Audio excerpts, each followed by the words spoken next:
Yumurtkamyzy we şekerimiz, mayonez ýaly bolýan çakowy mikserde garyn.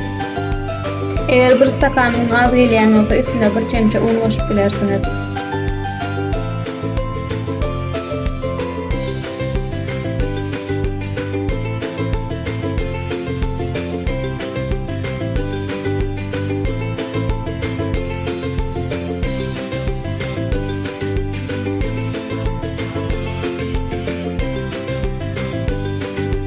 %70 gradus kızgınlıkla duhaftada pişirin.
Kek soğandan süt, slivka ve şeker garıp üstüne dökün.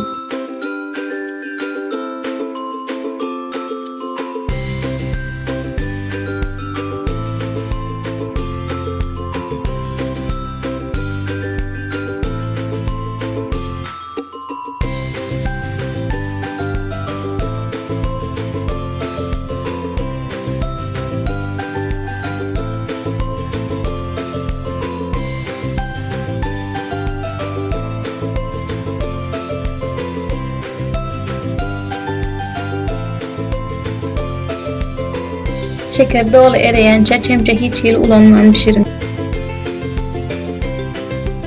Aşagyny pes goýun, bolmasa karameliňiz ýanar, tagamy gaty ajy bolar.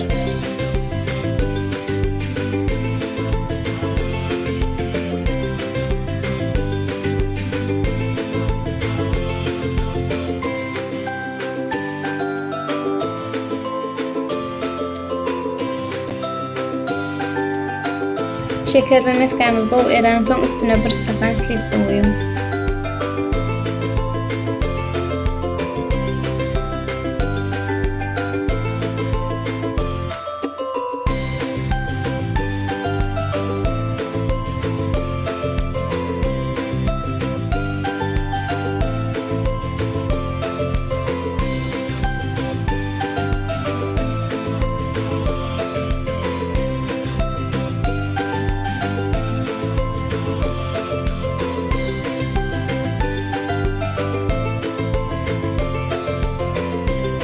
Krem şantiyeni çalamy soň adından 4 saat halajellikde goýun.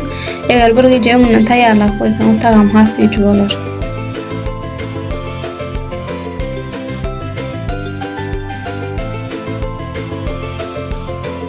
Karamelimiz gowy soğan soň tortumyzyň üstüne döküp bilersiz. Karamel bilen etlen tortuňyzy pişirip bilersiňiz.